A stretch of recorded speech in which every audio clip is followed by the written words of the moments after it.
The other question is like, Inesoruba. ¿Qué? Wait, I think you made a mistake. Inesoruba. How do you say bye? You actually like shakes people's hands and you go like... Oh my God, They Eglantina! Hello, it's Eglantina Zingg. You might have heard some things about me, perhaps. And yes, I am all of that and much more. And in my podcast, The Zing with double G, I will be sharing my views, thoughts, opinions on culture, society, feminism, sex, and all of it. All of that everyone is thinking, but no one dares to talk about. Every Wednesday, I will be offering you a new episode with incredible guests from celebs, friends, big names, authors, artists, and also, since I love talking to myself, will be only me talking my head. The last episode of the season will be exclusively for you guys with my subscribers. So we'll get to chat, I will get to read some of your DMs, play to voice notes, and talk basically of whatever you want. So don't forget to subscribe, join the fun, and listen to The Zing every Wednesday. You can find The Zing at Apple Podcasts, Spotify, Amazon Music, or wherever you get your podcast. Follow me at Eglantina Zingg, Z-I-N-G-G, to DM and get in touch. Let us explore and lose control. 3, 2, 1. What's up, everybody? And welcome to The Zing with double G. And we have a new episode today with a very special guest. And I just want to tell you all, guys, thank you for engaging and sending questions and all your comments and for making The Zing one of your favorite podcasts. You can get The Zing in all your platforms, Spotify, Apple Podcast, YouTube. Remember the drill. You subscribe, you give some hearts, and we can keep creating conversations of value that you can share if you find any interesting value on it. Today, I have a woman that it's an inspiration. She is a fashion icon, a fashion reference, a wholesome inside and out, beautiful woman. She is become the guru of beauty and wellness, and she has an incredible purpose and founder of one of the most beautiful platforms to do good, which is called the Bazaar for Good. And I am honored to call her my friend, Marta Graeff, which we tried so much, so long to have her here on the podcast. We had to change the podcast to make it in English. It's all her fault. So everybody who is complaining about not having it in Spanish, it was Marta's idea. Marta is a creative force. She suggests a lot of crazy things, but they always do great results. Welcome to The Zing, mi amor, bella divina. Gracias, mi amor. Yo sí hablo español. Bem-vinda, bem-vinda. Muito obrigada. What a beautiful introduction. Thank you for your super kind words. I'm so happy that we made it. We made it happen. After so many times that we tried, and finally it was meant to be. So, and you probably hear something weird on my voice because I've been a little bit under the weather. But since Martha said, like, oh, let's do it, I can only do this day because she's been traveling and she's traveling tomorrow and, you know, super busy schedule. And to try to coordinate our agendas was super hard. And I was like, no, I'm not missing this opportunity. She says like, oh, baby, maybe we do it next week on the 6th of March. And I was like, no, you're not escaping. I'm not letting you go. So we made it happen. And I hope you all enjoy this conversation con la beautiful Marta. You've been busy, no? You just arrived. You're leaving tomorrow. You were in Aspen. Yeah, so... You've been spending a lot of time in Aspen. You know, Eglantina, even if I try to stop sometimes, I just, you know, I can't. So I think movement in my life is just, it's been so intense. And sometimes I try to just, you know, stop making so many plans and try to embrace so many projects. But really, at the end of the day, is what I love doing. So I jump from place to place. My favorite grasshopper. Grasshopper, exactly. You call me a grasshopper. And yeah, so I'm ready now to go to Fashion Week this week. And I do a little bit of everything. So that's why a lot of traveling involved. But Miami's been my home for the last 12 years. And I really enjoy staying here in this beautiful place. See, no, but in Miami, you've made Miami your home, but you also made Aspen your home. Yes. The airplane your home, the cross-Atlantic flights your home. Right. Where in the world is not your home? You know what? Colorado, because you mentioned I've been in Aspen. I think Colorado is my new home. Something happened there with my heart that, you know, it's just one of those places where you can feel that you feel your happiest. Like I feel my happiest, you know, right now between there and here, but I would always call Miami home. And the world is our home at the end of the day. Now we're everywhere doing so many things. It's true. And Colorado has something special. I don't know if the mountains, but you air. go in every season, or you only go through ski season. Yes. No, I go in the summer too. You like skiing? Yes, I do. I see. And now my little Snowboarding one or is skiing? Skiing. Old school skiing. Old school skiing. Yes. You like it, or you're kind of No, like I love it. double diamonds or For blue no, rose? I'll do a diamond here and there. See, Yes. powder. Yes. She has the best outfits on the Oh yeah, snow. that's for sure. See, I do focus on my outfit. See, always. That's something that you can never leave on the side. And but the traveling, man, traveling to Aspen, the airport is super complicated. Always had bad weather. But Oh, yeah. usually nowadays, just traveling is Yes. become such a nightmare.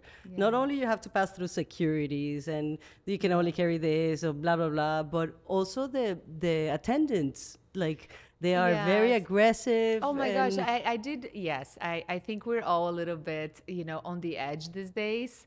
And it's true. I think, I have to breathe and like sometimes just calm myself down, because we're such kind humans and we just treat everybody with kindness. But sometimes those people are like answering 100 questions a day, and they really don't give you that, window to be kind. So that's when I practice my best behavior.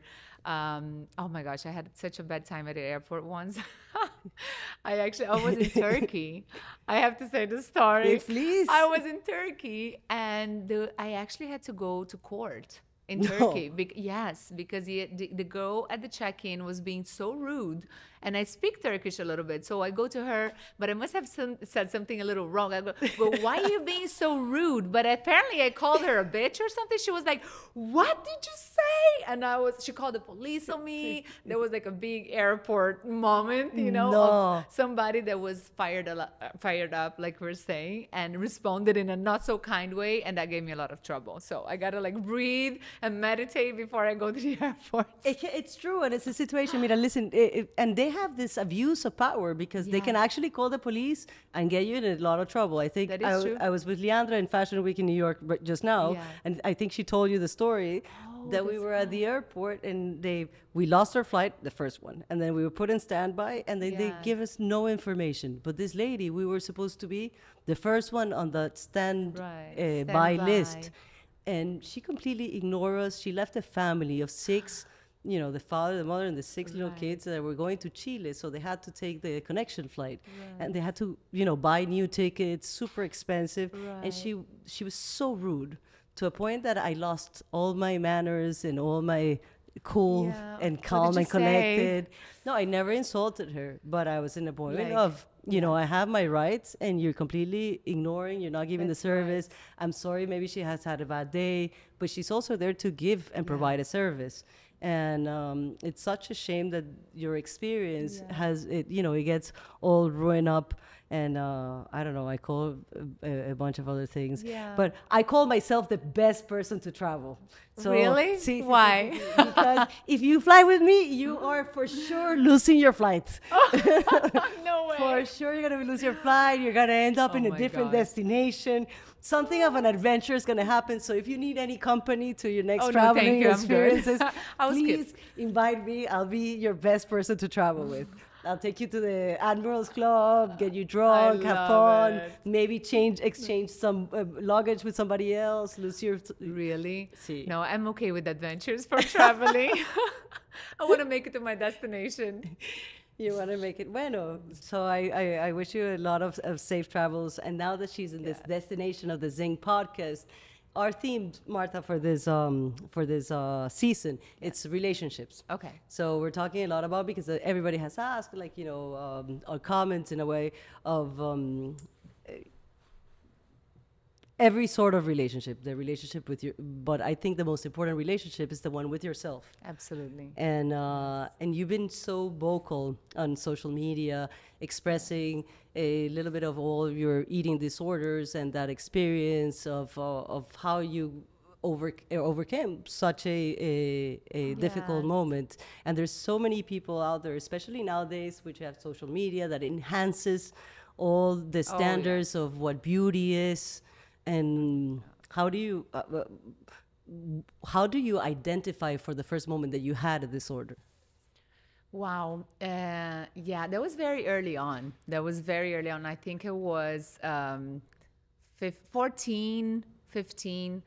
And it always happens, at the time, social media wasn't there. So I cannot imagine nowadays how teenagers go through that with so much, their website of them sharing tips on things that, are hurting your body. But at the time, I was starting my modeling career in Brazil, and I was struggling because I always had a thin frame, but I was never, I always had a little bit of, curves or muscles, very athletic, very good, very Healthy. perfect figure for a girl, at the age of 14 or 15. I wasn't underweight or overweight. And then one day, somebody at the agency said that I should lose weight because I was a little, they didn't say overweight, but they said I couldn't fit the size that I was supposed to. And then I remembered that a girl at my grandmother's house, once we were having a dinner party, had told me, how she never puts on weight because she eats whatever she wants. And then she kind of told me how she does that. And I'm like, oh, maybe I should do, what this girl told me years ago. And then I started, hurting myself, overeating.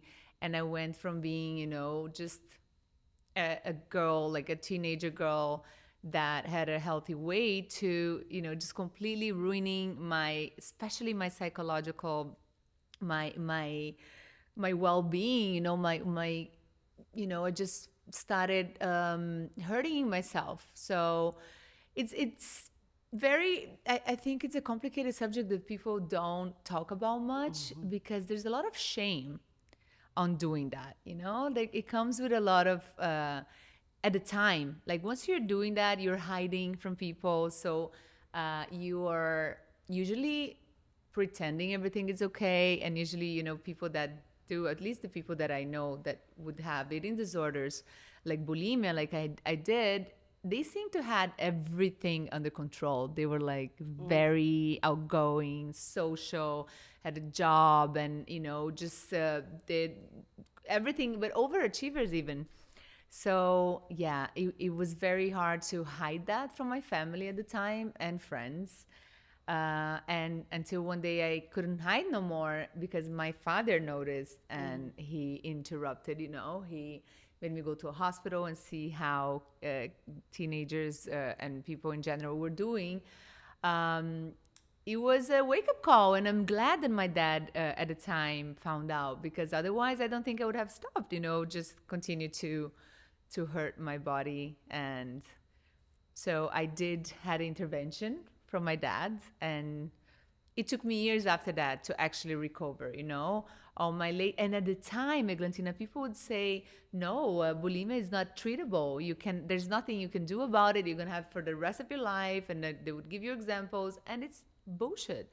I totally treated myself. I have no problems with food right now. If I have any problems that I forget to eat, but nothing that I would binge. Nothing like before, that I would actually go from place to place, eating, and then throwing up, That was a very, very hard time. And I think it's important. I was thinking, should I not share that? And, I'm like, why not? Because the conversation, that's why I love podcasts. And I think you're doing an amazing job. Conversations start like this, If I can affect one person by sharing my story, if I can positively, in a positive way, send a message, or somebody is hearing this and had been through this or is going through this, there is a way out. And that's all I wanted to say when I shared this. There is a way out. There's many ways out, and it starts with professional help. So yeah, that was a very hard time of my life. Very hard. No, and what you're saying, that's very strong, because first of all, how do you identify that that's not a norm, that you just don't go around in places and hurting yourself? And then the psychological trait, because it will leave a trace in your mindset of the idea, of the perception that we have of ourselves being beautiful or being perfect. Yes. I think right now, teenagers or young girls, boys, whoever has a phone and has social media, what a time to be a young adult. What a time to, even for, for us, for everybody. Sometimes I get Totally. consumed and we're perfect. We're individuals that we are unique.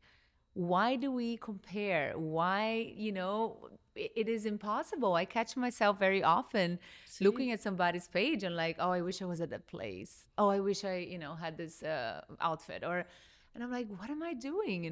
Put the phone down, close your eyes, remind yourself of what you have, that you are a unique being with all your own qualities and your own stuff going on. Stop comparing.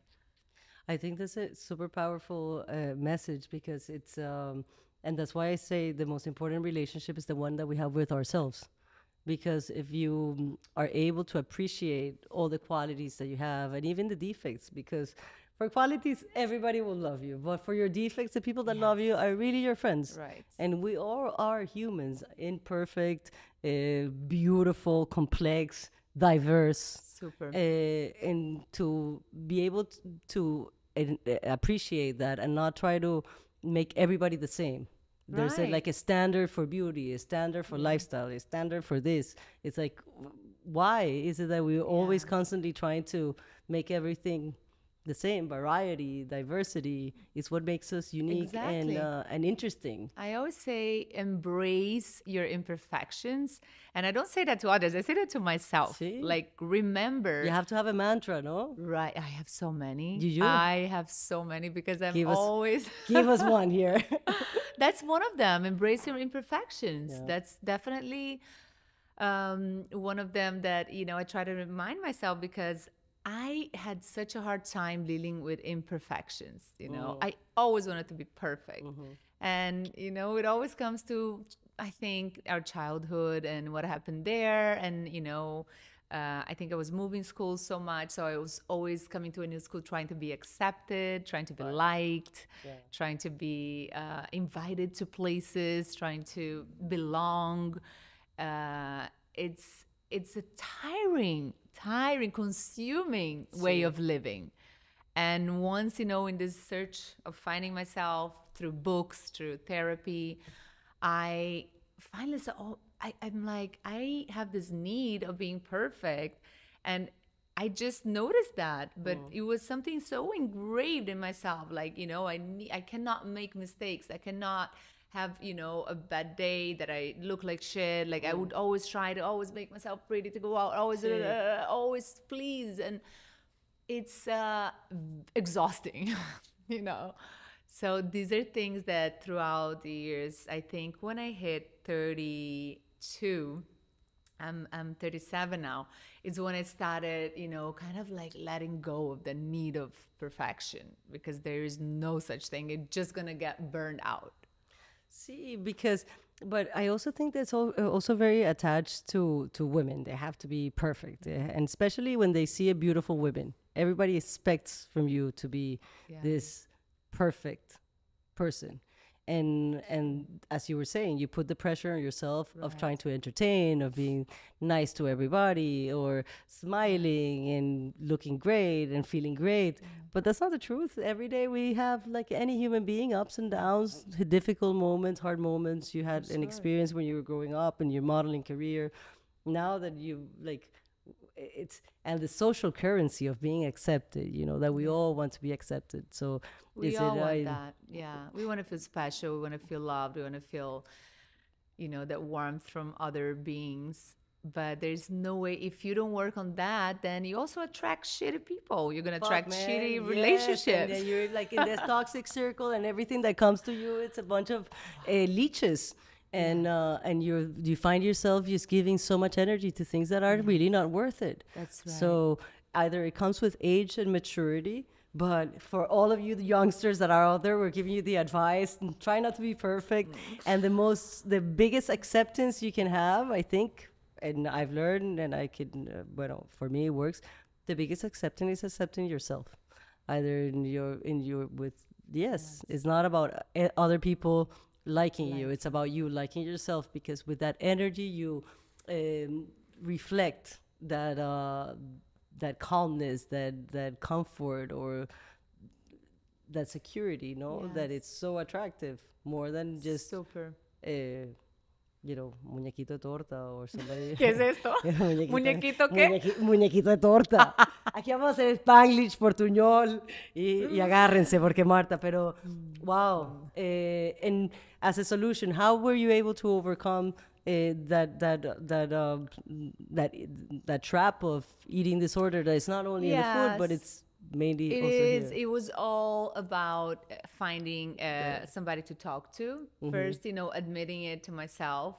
It was clear that I was in a trap, like you said. Yeah. So getting out of that trap was about recognizing it, number one, and then asking for help. You know, reaching out for, you know, for professional help. And I know that not a lot of people can afford that, but there's so many ways right now, especially online with information, you know, to go and find a good professional, you know, a therapist. And I think it's changed me. And since then, I do therapy, like still right now. I'm still a big fan of therapy, conventional or cognitive therapy, analysis, anything. I'm always searching for something. So She's full of all these curiosities and alternative medicine. Once when I first met her, I came here and I was dying and had like a panic attack or something. She's like, you have to check your gut and this and take ashwagandha and tarara. And it's like taking notes on the thing. I was like, okay. So over all your experience, you have become a master in also wellness and beauty and finding ways that, and look at you. She eats perfect pizza yesterday. I ate the pizza. She ate kale. Kale with the mushroom. well, after and all onion. the eating problems I had, I gotta be, you know, I'm much more aware right now. Yeah. See? But you know, the wellness world, it's just such a broad thing. Like I fell in love with Ayurveda. It's an Indian ancient medicine. When I went to India, and that's when I started wanting to go a little deeper on all these things that you find. I used to be a pill popper in the sense of like going, taking cold medicine, taking Advil every day, thinking da-da-da. And then there's a certain age where you start reading and informing yourself, and like I shouldn't be taking all these things every day. And you know, the toxicity about in these pills. I'm like, let's see alternatives. And that's when I started taking this ashwagandha thing because I'm a very anxious person. And ashwagandha is a natural, they call it like the natural Xanax, you know, whatever. Cogumelos, yeah. It's a natural approach to anxiety. They compare it to Xanax, right? Yes, because it works on your nervous system. So it was very soothing for my anxiety. And that's when I started taking. So from there, I'm just curious, you know, to keep searching for alternative things to keep myself healthy. But I'm far away from being healthy. I eat Cheetos. I eat popcorn with condensed milk. Excuse me. That is... Brigadeiro, that's nasty. Popcorn with condensed milk. It's nasty. What's the flavor of that? Oh my It's like gosh. sweet candy It popcorn. is something weird. Que I do this loca. once in a blue moon. See? Because it's not about the aesthetics, but it's also how you feel. That you feel healthy, that you feel light, that you feel energized. Because most of the things that when we eat shitty food, it's not just because, we're not going to eat the hamburger because I'm going to get fat, blah, blah. But it's how your system collapses and you don't have the same energy and you're slow and everything is like, and your blood doesn't oxygenate as much as you can, as much as it should. And I think food is such an important element, and we are in a fast life. Now you're traveling to Fashion Week. You're gonna go on a plane. What do you do on a plane? I eat plain food. You know, people complain about plain food. What's wrong with it? No, Marta, I don't mind. on. I promise. I do. I am a weird traveler because I like airports. I really don't mind them. I don't mind waiting because I think there's a lot of things I want to listen to, like your podcast while I'm waiting, or another book on something on like there's. I just go to a corner, you know, I do my stuff. I'm a Virgo, so I start doing to-do lists that I would never do, the stuff that is in there. But you're a procrastinator. I just embrace too many things at the same time. And then I can't, you know, do them all. So I have to kind of like check out. But you put them on the bucket and then you start making it, some things will come up in 5 years and you start doing all those projects. I think you're doing great. So don't stop putting yourself down. I went to the airport with her. She buys all the magazines. She'll take you to the liquor store and buy all the champagne. But that was for a birthday party, so I'm not sure if she drinks on the plane. But definitely has her iPods and her things and creams and all of the great things that you can do for traveling. Maybe we can check out one of Martha's Get Ready with a travel. Oh yeah, like traveling is amazing because you pack everything that you're never gonna wear. You're like, I haven't worn this in 2 years, so let me take for this 3-day vacation. Like you're gonna wear it, but like nothing. Do you have TSA? I do. Global citizen? Yes. Yes, good. Yeah. She's been approved. I've been to jail, so I don't have TSA. Oh my gosh. I'm a criminal. I've never been approved with the TSA. You cannot get approved? No, now I can. I just got I got my good. citizenship, but somebody has to help me make my application. Put all my paperwork together. No? Somebody needs to help me. Hello. Que bella. But, she's not only diverse in your lifestyle, but also you're like this bee in love and in heart matters. You've been cross-pollinizing from being this free spirit Brazilian culture to falling in love with 2 partners from the Middle East. Mm-hmm. Yes. Are they like super different with traditions, and how does a person so free spirited like you, or how do you, or you like those differences, or what is it about? Because the 2 are from the Middle East. Yes. I think I must like it. There's a part of me that must like that area. There's something in the Zatar. Right. I lived in Turkey. That's probably 16 years ago. When I was 21, I met my ex-husband. And yes, Super I am young, 21. very young, yes. But it's funny, I always wanted to get married. See? I don't know why. Well, my parents were married. They got divorced when I was 9 months. And maybe, there was something there. I never really saw them together. But like to me, marriage was very important. And at the time, I'm like, yes, well, why not? So those cultural differences that you're mentioning now, I didn't really see them. I was just like, the heat of the moment. I am a very passionate person, so I'm like, yes, let's get married. And then next thing you know, I'm waking up in Turkey and I am, I stayed with him 2 years before we actually got married, but it wasn't like that crazy. Everything is different. Everything. I missed my country, of course. I missed my mother. I missed my food. But I do embrace whenever I'm at a place, you will see me acting like them. You see me embracing the culture. I speak Turkish. It's a little teşekkür ederim. It's a little rusty, but it's good. But it's a hard language. But then, yes. And after I got married, I'm like, the thing is that I cannot go anywhere or live my life without working. I don't want to. I respect people that don't work, or they have other interests, they are taking care of the home or anything like that. But in Turkey, I couldn't really find my place at the beginning as a creative person that I am. And like you said, I always loved fashion. I was always in fashion. So I'm like, what am I going to do here? After a while, it got quite boring until I got a job in fashion there. But the relationship was not easy, It's I think a lot is expected by women, and when I was younger and I started to model, like the person meets you like that, and that's who they fall in love with, and then suddenly why are you working? You should be more at home while you're traveling, and I have a hard time, being told what to do. I don't like it. Don't do that. Don't try that. And of course, so now I have my family, but we understand each other. That work is very important for me, and it's movement. I can't sit still. Like I need to keep creating. So yeah, at a cultural level, at the time it was a little hard because of that. Because I was stepping into my power. Like I will not just do what you want. So.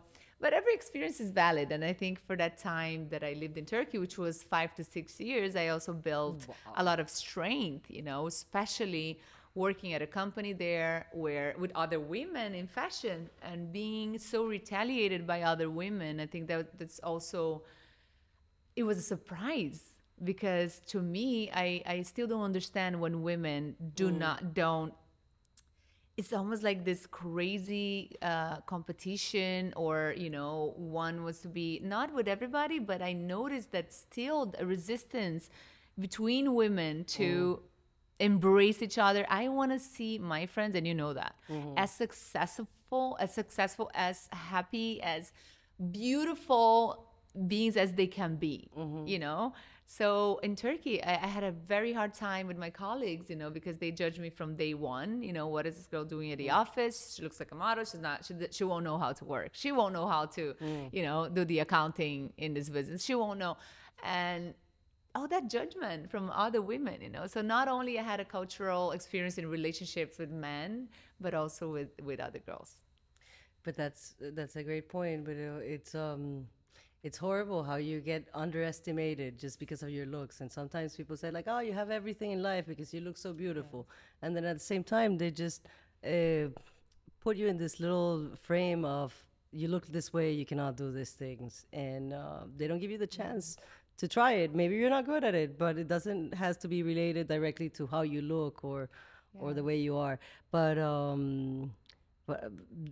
the Turkish ladies, they missed a chance to have a wonderful friend, because what you say, I can totally avalarlo, because Marta is one of the most supportive and friends that you could ever have, and she actually makes you become and excel on the best way possible. And yesterday they asked me one of the questions, and for your comments of our audience that have asked a few questions for you to answer that they wanted to know about.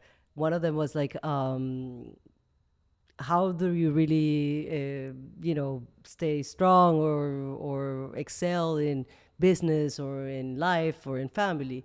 And I think one of the biggest, if there's a recipe, I don't know, but I think to surround yourself with people that inspire you, that brings the best out of you, that makes you, take it to the other level, to give you that support.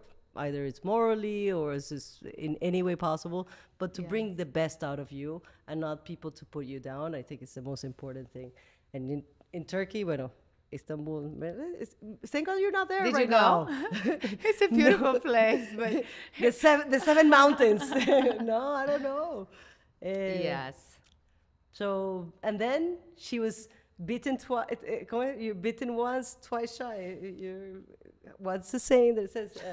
Twice bitten, once bitten, twice shy. But you were not shy, because then you kept going a little bit further into the Middle East. Well, but I it's so funny what life puts in front of you. See? Because my family goes, finally, you're coming back to Brazil and you're leaving Istanbul. And then I'm like, sure, I'll be back in Brazil. I'm just going to go to Ibiza for a weekend. And I'll be right back. And I went to Ibiza with all my girlfriends, and I'm like, one of those like single, like I've been 1 year divorced, and I'm like, I want to have fun. I was working a lot at the time, and I'm like, I don't want to meet anybody. And the first thing that happens, I see this big, tall man, and we just exchanged like la mirada. They locked eyes. Oh, yeah. And it was the first day that I was in Ibiza, and we met there, and then we started dating like straight after, So I never really made it back to Brazil. Perfect. And now she's a local in Miami and sometimes in Colorado, and you can catch her on a plane, but you can catch her at the Zing, most importantly. That sounds like a whole commercial. But a motherfucker, do you believe in love at first sight? No. A motherfucker is my favorite word. It's my commodity. I didn't know you did that here. It's my commodity. But you believe in love at first sight. Then it was like that. You guys locked eyes. It was. And how do you actually? But Martha's super tall, but her husband is very tall. Yeah, he's 2'8", which is like 6'10". Dun, dun, dun, so yes. So yeah, I wouldn't say like love at first sight. But pretty much. Because at the first time that we met, we already talked about kids and marriage and our views on very important matters. Yeah. And that's at a party. So, Yeah, it was pretty direct. I think, after going through a relationship or a marriage that failed, not failed, but didn't work. Did it work? I think you know a little more what you don't want Mm. in the next partner. And I was very clear, you have that strength saying, no, I don't want that. I don't want this. Da, da, da. So I had that power in me that I didn't have in a previous relationship. So I built that in this one. So that's 12 years ago. So Damn. yeah, Wow, that that's I met her. amazing. 12 years. And in 12 years of finding a way, sort of a partner to be able to let you be you and to grow in your business and the things that you want to do. And she has a beautiful family full of Tauruses. So Yes, Taurus. and Wow. beautiful girl who I adore. But mainly you also found purpose. You have created, no, I mean, you've always, I guess you always had purpose, but in that way of giving back, of serving, of finding the way that in life you always have to serve, and you founded an incredible platform organization called Bazaar for Good. Yes. How did that happen? When you came across of like, I want to do this? Deep inside, I think, my mother was always into philanthropy. I don't think she would call herself a philanthropist, but I grew up watching my mother sometimes bringing people home to feed them, and taking care of people. Like, I think I got this. I got it from my mama. You have a beautiful I father. got The it. father is an artist. The Yes. mother is an incredible, famous news anchor and fabulous Yes. woman, which I have not met. She's great. So, after I started working on social media, I had a very big gap, like question mark in my head. It's like, okay, so now what? I have all these followers, posting pictures of myself. You start questioning, well, I start questioning myself and my motives and why I was doing that. Like, it becomes very shallow if you're not spreading a message. And I felt a little empty, and I felt that I could do something, but I didn't know what. So I kept doing it. I just kept doing the fashion, what I like doing, and communicating and doing this talks. And I really like to communicate with people, but I wasn't sure. So that's why sometimes when you just keep doing, I didn't know where it was going to take me until I went to India. And I didn't go for a charity trip. I went to a retreat, actually, a Ayurveda retreat, a cleanse, a detox week there. And once I was there, a friend called me and said, you should visit this school that's called Shanti Bhavan. And before you leave India, do not leave India without going to the school. And I went.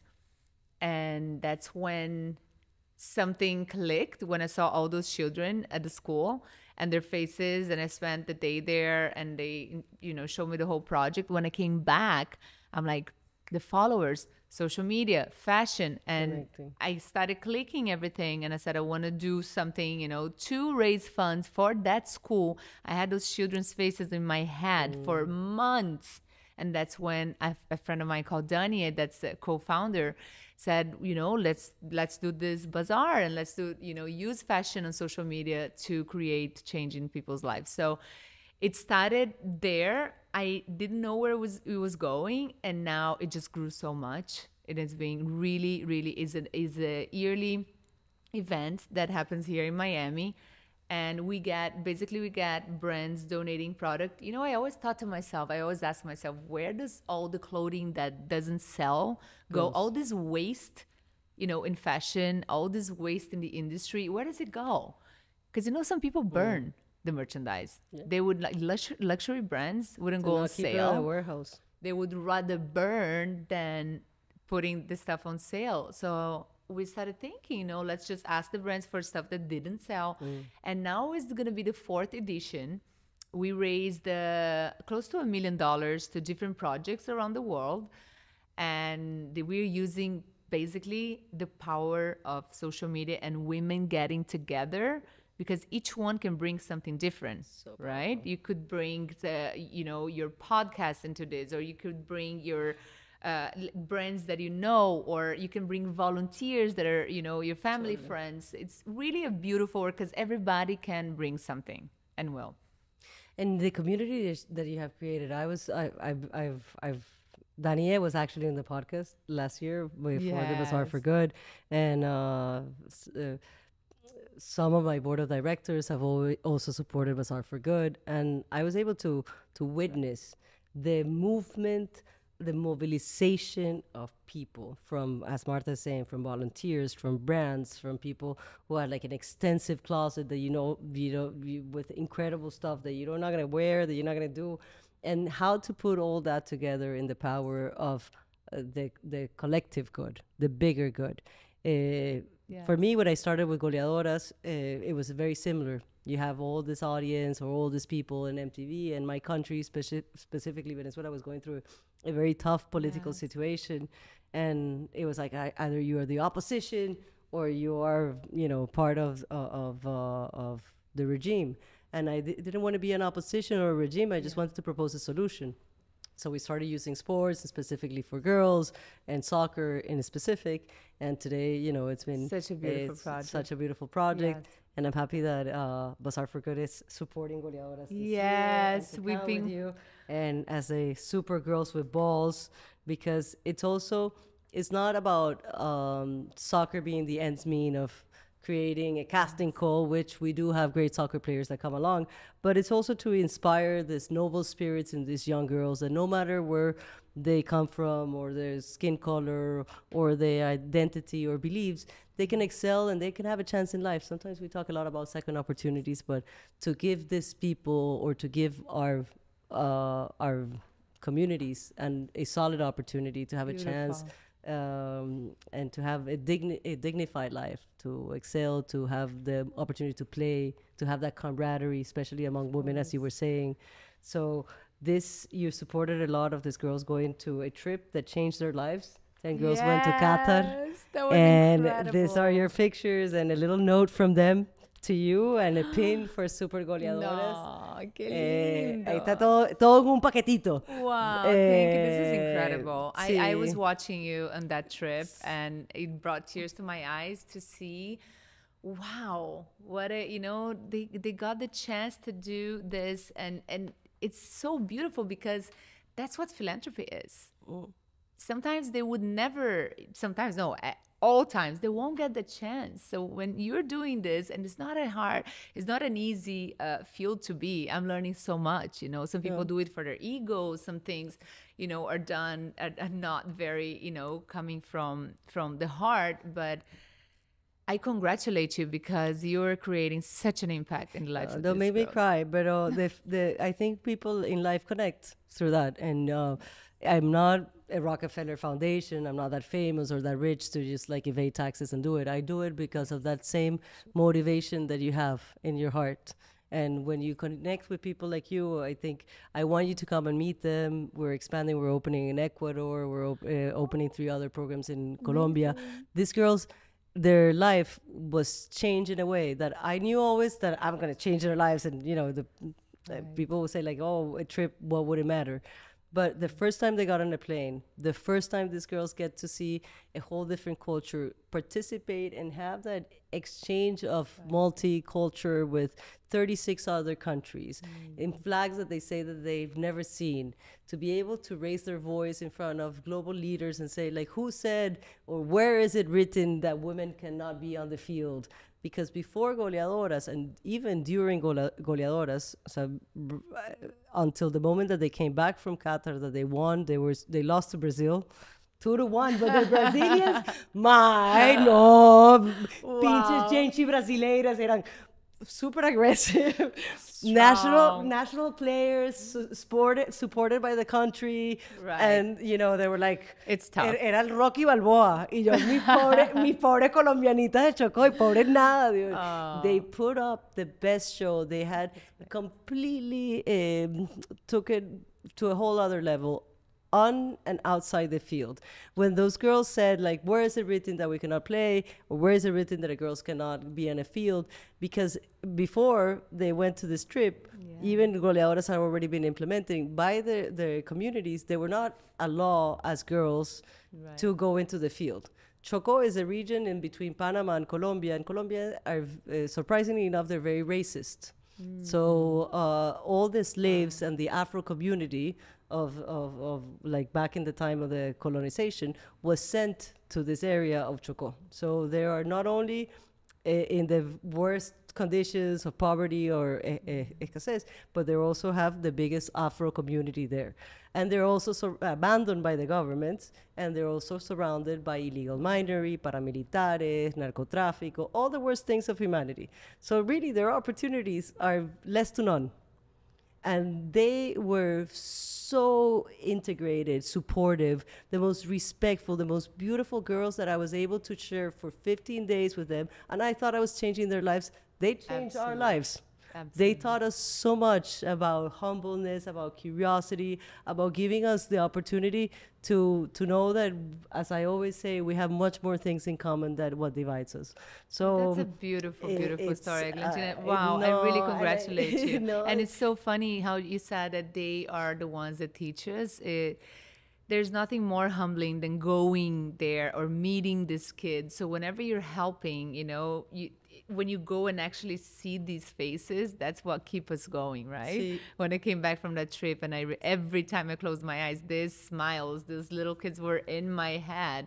And that's when you're like, you know what? I'm going to roll my sleeves and going to raise funds for them. So I just want to tell you that the platform that you're doing with Bazaar for Good. So I want to invite everybody here to go check Bazaar for Good, be able to support it in every way possible. You can attend, you can donate, you can volunteer, and you can learn more. But what you're doing in giving organizations and opportunities such as to Goleadoras or the other organizations that you guys have supported for the past 5 years that you've been doing this, is so important. So I'm just totally at your disposition to do anything you need to do Bazaar for Good. Thank you so and much. I want you to come and meet them, because I think Absolutely. you will love them. And hombre, that you're gonna end up with braids all over, I would love and to. go to Rio Chocó and all that. So bueno, it's been a pleasure. Bazaar for Good is gonna be on the 19th of May. May 19th. May yes, 19th. It's coming up. It's coming up right now, so where they can check it out on social At the media. bazaarforgood.org. bazaarforgood.org. So we're selling tickets soon. I'm sorry, I don't know when this is airing. See? No, it's now. Okay. No. It doesn't matter. So the tickets are found at the bazaarforgood.org. And if you're not in Miami, there's always ways to help. So we have a silent auction, and follow us on Instagram to know what we're doing. And the day of the event, they also, as Martha was saying, it's a lot of women. It's like a community, they're all supporting. One is donating, the other is volunteer, the other is organizing. But they also have chats along the whole day.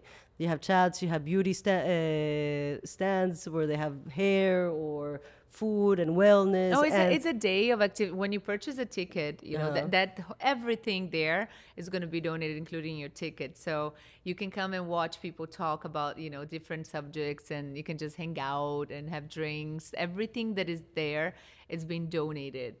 It's a whole day of community work, and it's a beautiful event. And which organizations are you supporting this year? So we're going to work with Style Save this year. We're going to also work with Goleadoras and Camila Coelho, that is a Brazilian, a very big force in fashion. She's a sweetheart. Her heart is as beautiful as her appearance. She has a more beautiful heart. Even she's incredible. She, if you remember, donated like 2 containers of things last year. She's coming back with more things. So Camila is also supporting some organizations in Brazil that she works with. So yes, Mira, it's exciting. But like the best pieces you will ever imagine, because they don't take like stupid stuff. They get like really good brands to donate, from swimwear to beauty to makeup to the whole closet of Camila Coelho. So you guys have to purchase your ticket, because they get like once they start on sale, they run out really fast, faster than the concert of Bad Bunny. And you have access to great prices and to great magnificent stuff. So if you want to get your closet redone, and check Martha, please. And if you find some value in this conversation, share it, follow the Bazaar for Good, and see you here in Miami, May 19th, no? May 19th. May 19th is like Mother's Day, no? Right after Mother's Day. Yes, it is. Esta es una mamacita maravillosa. Obrigada. Amor, obrigada. Obrigada, gente. Tem Marta Graeff aqui. Os Obrigada. podcasts. Podcast. Podcast. Thank you, my love. Thank you. Beso. Gracias. Gracias. Te quiero. Huh? Forget about it. So, Martha, I was saying that today we asked our audience that you were coming to the podcast, and they all went crazy asking, wanting to know sending you some specific questions for you. Okay, sure. So one of them, I had it right here. I think it's right here. So Gabriela asked, "What is feminine to you? What will you define as feminine, or what do you consider Feminine to to be me feminine?" is authenticity. Mm. It's being authentic. It's just sticking to what you like and not following trends. And this Carlos Abigail, he goes and he says, like, as a woman in business, how do you stay empowered? Mm-hmm. Or how do you, I guess? Yeah, I for me, a way to stay empowered is I try to listen to other people, you know, sharing their stories. I listen to a lot of podcasts. I read a lot of books on women that have done, you know, great for themselves and their examples. You know, I love Oprah, for example, but I try to listen and absorb, you know, messages from all these women. And the other question is like, Ines Oruba. ¿Qué? Wait, I think you made a mistake. Ines Oruba. How do you say bye? You actually like shakes people's hands and you go like, oh my God, Eglantina. they actually put emojis here and everything. You people are crazy. I don't even know why I'm asking Oh my this. gosh. Do you know what She's you never just been in said? a Soruba. No, I have not. Neither are we planning to. So, but if I was in a Soruba, how would I say bye? No, just like that, like this. Hasta luego. Arrivederci, hasta la vista. Ciao. People, you're crazy. Don't ask those questions to Martha. I'm here in the Zing. Bueno, that's for our listeners and our audience. Thank you for the questions. Please Thank next you. time make some nicer questions. Te quiero. Bye. Ciao. Cesa Suruba.